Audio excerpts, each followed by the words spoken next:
what led you on that journey? How did you get to where you are now?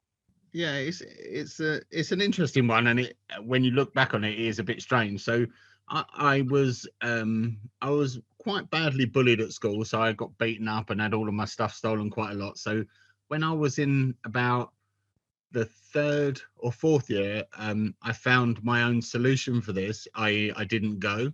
So I went to quite a decent school, and you could turn up, put your hand up, be registered, and then leave, and nobody would really kind of spot it. So yeah, I used to go and then just leave and just go and hang out. And I used to go to reptile shops and fish shops and just mooch about and then go home. And I had a really good teacher, and really interesting. I've spoken to him fairly recently, a guy called Mick Swift, who was a PE teacher. And I've always been fairly happy that all PE teachers were intrinsically evil, but Yeah, I go along with that. He was actually a really, really good guy, and he could see that I was going off the rails. So he took me to one side, and we had a kind of cup of tea in a very weird way. Like, your school teacher never makes you a cup of tea, do they? I've not heard of these things. So, and he decided that he knew I used to have to go and buy fags for my teacher. Yeah, I think PE teachers, again, that's in their CV that they all have to smoke, isn't it? They have to have a tash and right, smoke. Yeah.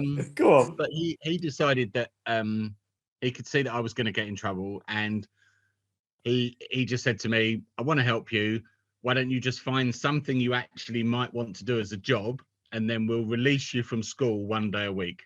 So he decided, which looking back was a bit maverick, that he would allow me I was about 15 at the time. He would allow me to just not go to school one day a week and find something that I liked to do for that day.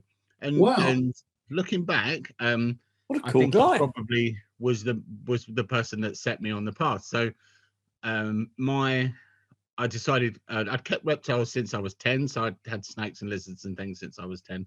And my dad at the time, bless him, he knew a local vet, so he said, "Oh, why don't you go and see what the vets is like? You know, I know they do reptiles." And so, as a 15-year-old kid who was very anxious and having been bullied, I went and got a place to go one day a week into this practice.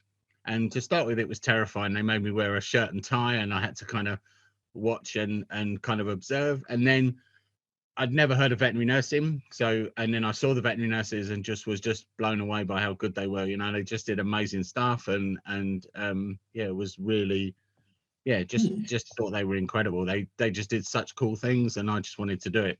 So that I then had to kind of pull my socks up and go back and do a couple more GCSEs, because I'd kind of not bothered with them. I'd kind of put them to the back of my mind. So I went back in and did a bit of time in sixth form, as well as still doing one day a week for them. And I kind of became like what we would call a veterinary care assistant now. I kind of did a bit of everything, but they liked me because I wasn't frightened of snakes or lizards or anything really. And I was really lucky that I passed my exams, and then they offered me a student nurse job. So I went straight from school straight into being a student nurse. And then, some of this stuff is quite deep, but my mum and dad were incredibly supportive for me at the time, because they didn't have a lot of money and the stuff was tight, and they basically went without to allow me to go and take that job. So they got me like mini cabs backwards and forwards on the days they couldn't take me, and I never found any of this out until, many years later. And I went on and qualified there, and then stayed there for about 13 years. So, and went through all the different kind of roles within a veterinary practice, and then ended up as the theatre nurse. I've always liked kind of anesthesia of things. And it was super, super cool.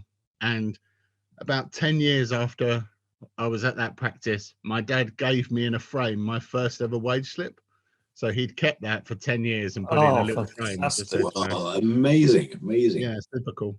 So it wasn't kind of planned, and I can remember going back after about 2 weeks of being in practice and speaking to my careers teacher at the time, and they hadn't heard of veterinary nursing either. And they said to me, and this is as true as I sit here, they said, "Oh, for a boy working with animals, either on a farm or in a slaughterhouse, that's your kind of two areas that you could work at and earn money and be successful at."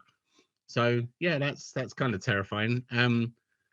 And then, yeah, went all full circle. So I'm actually going back to speak to the school kidleys at the school I went to sometime in July. So I'm going to go back and have a chat to them, which Fantastic.